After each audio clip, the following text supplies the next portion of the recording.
పార్వతీ కళ్యాణం సందర్భంలో హిమవంతుడు పంపిన ఆహ్వానం అందుకుని ఆయన బంధువులు, మిత్రులు సకుటుంబంగానూ సపరివారంగానూ రావటం మొదలుపెట్టారు.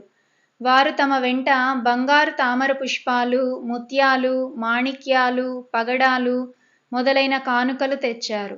వేరువేరు పర్వతాల రాజులు నవరత్నాలను, చందనం మొదలుగా గల సుగంధ ద్రవ్యాలను, మదించిన ఏనుగులను, సైంధవాశ్వాలను కానుకలుగా తెచ్చారు.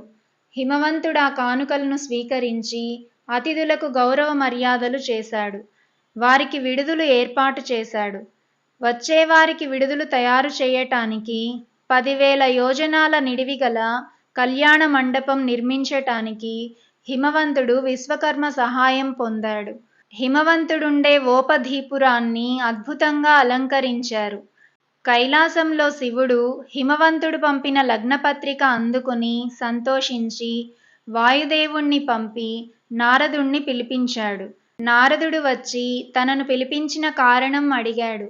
నారదా, ఇంకో 5 రోజుల్లో నాకు హిమవంతుడి కూతురైన పార్వతికి వివాహం జరగనున్నది. వ్యవధి లేదు. నువ్వు 3 లోకాల వారిని వివాహానికి ఆహ్వానించి రావాలి. కుబేరుడు మొదలైన వారితో పెళ్లికి కావలసిన సరంజామా అంతా తీసుకురమ్మని చెప్పాలి అని శివుడు నారదుడితో అన్నాడు. నారదుడు అందుకు సంతోషంగా ఒప్పుకుని శివుడి వద్ద సెలవు పుచ్చుకుని బ్రహ్మ, విష్ణు, దేవేంద్రాది దేవతలతోనూ, భూలోకంలోనూ నాగలోకంలోనూ ఉండేవారితోనూ మాఘశుద్ధ ఏకాదశి నాటి రాత్రి తెల్లవారుజామున శివపార్వతులకు వివాహం జరుగుతున్నది. మీరందరూ రావాలి అని చెప్పాడు. తరువాత ఆయన కుబేరుణ్ణి వెంట పెట్టుకుని వివాహానికి కావలసిన వస్తువులన్నిటితోనూ కైలాసానికి తిరిగి వచ్చాడు. శివపార్వతుల వివాహం చూడటానికి శివుడి ఆహ్వానం పొందిన బ్రహ్మ, విష్ణువులు, దేవేంద్రుడు, ఇతర దేవతలు, మహర్షులు కైలాసానికి రాసాగారు. నందీశ్వరుడు, రుద్రగణాల వాళ్ళు అతిథులను గౌరవించి వారికి తగిన ఇళ్ళు, వసతులు ఏర్పాటు చేశారు. శివుడి పెళ్లికి బ్రహ్మ పురోహితుడుగాను, విష్ణువు బావమర్దిగాను, ఇంద్రాది దేవతలు, ఋషులు సదస్యులుగాను ఉండేటట్టు నిర్ణయమైంది. శివుడికి మంగళాభిషేకం చేయించటానికి బృహస్పతి ముహూర్తం నిర్ణయించాడు. ఆ ముహూర్తాన గరుడ, గంధర్వ, యక్షస్త్రీలు, సప్తమాతృకలు, లక్ష్మీ, సరస్వతి, శచి, అరుంధతి లాంటి మహాపతివ్రతలు శివుడి చేత స్నానం చేయించి హరిచందనం లాంటి పూతలు పూసి కంఠహారాలు వేసి పెళ్లి కొడుకును చేశారు. గౌతముడు, అత్రి, భృగువు మొదలైన మహర్షులు శివుడి కుడి చేతికి శాస్త్రోక్తంగా దీక్షాబంధం కట్టి నవగ్రహ పూజలు జరిపించారు. తరువాత బ్రహ్మ ఆజ్ఞాపించగా శివుడు తన పక్షం వారినందరినీ కలుపుకుని మంగళవాద్యాలతోనూ నృత్యాలతోనూ ఓషధీపురానికి బయలుదేరాడు. కైలాసానికి రక్షకులుగా రుద్రగణాల నాయకులను ఉంచి నందీశ్వరుడు ప్రమదగణాలనన్నిటినీ పెళ్లికి తరలించుకు వచ్చాడు.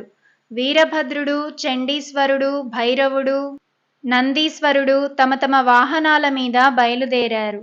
పెళ్లి కొడుకైన శివుణ్ణి ఐరావతం మీద కూర్చోపెట్టారు. సరస్వతీ బ్రహ్మలు హంస మీద, లక్ష్మీ విష్ణువులు గరుడుడి మీద, శచి, ఇంద్రులు కదిలే సింహాసనం మీద ప్రయాణం చేశారు. కుబేరుడు నవనిధులతో శివుడి వెనుక కూర్చున్నాడు. దేవతా స్త్రీలు, ఋషిపత్నులు, అప్సరసలు దివ్యవస్త్రాలను, సుగంధ ద్రవ్యాలను తీసుకుని విమానాలలో బయలుదేరారు.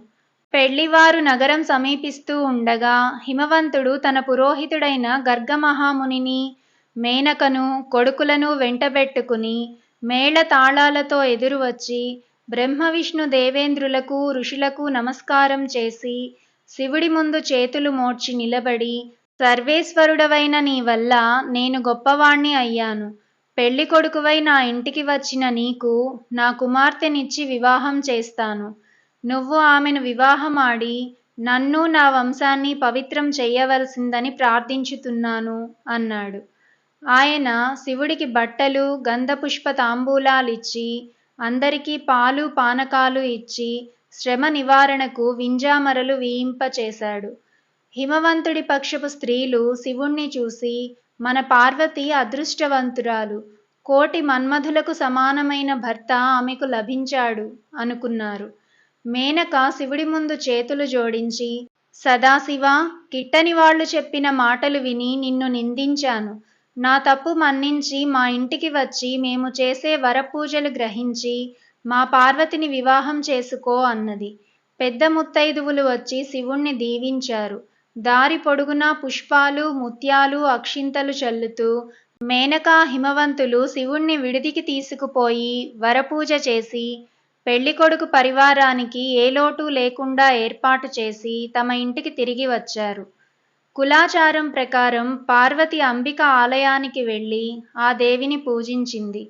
ముత్తైదువులు వెంటరాగా పల్లకి ఎక్కి పార్వతి ఆలయానికి వెళ్ళేటప్పుడు దేవతలు ఆమెను చూసి, ఈమె పరదేవతే, ఈమెకు శివుడికి పెళ్లి జరిగితే మన కష్టాలు తీరుతాయి అనుకున్నారు. పార్వతి అంబిక పూజ చేసి తిరిగి వచ్చేసరికి ముహూర్తం దగ్గర పడింది. శివుణ్ణి ఐరావతం మీద కళ్యాణ మంటపానికి తీసుకువచ్చి పీటల మీద కూర్చోపెట్టారు. మేనకా హిమవంతులు అల్లుడు కాళ్ళు కడిగి నెత్తిన నీళ్లు చల్లుకున్నారు. వాళ్ళు పార్వతి చేతిని శివుడి చేతిలో పెట్టి కన్యాదానం చేశారు. శివపార్వతుల పెళ్లి అత్యంత వైభవంగా జరిగిపోయింది. దేవతలు శివుడి అనుమతిని పొంది తమ తమ నివాసాలకు వెళ్ళిపోయారు. శివుడు హిమవంతుడి ఇంట చాలా కాలం ఉన్నాడు. ఆయనకు కైలాసానికి వెళ్ళిపోవాలనిపించి నందీశ్వరుడి చేత మేనకా హిమవంతులకు ఆ మాట చెప్పించాడు.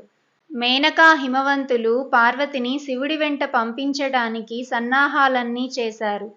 ఆమెకు బట్టలు, పరిచారికలు, గృహోపకరణాలు, ఆమె ఎక్కి తిరిగిన సింహము మొదలైనవి ఆభరణంగా ఇచ్చి శివుడికి అప్పగించి పార్వతిని ప్రేమగా చూసుకో అని చెప్పారు.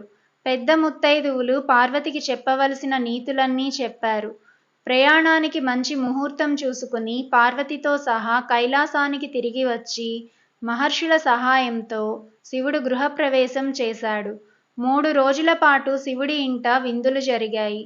తరువాత బ్రహ్మ, విష్ణువు మిగిలిన వారు శివుడితో వెళ్ళి వస్తామని చెప్పారు. శివుడు వారికి తన ఆహ్వానం అందుకుని వచ్చిన వారందరికీ తగిన కానుకలు ఇచ్చి గౌరవించి పంపేశాడు. ఇంతటితో శివపురాణంలోని 10వ భాగం సమాప్తం.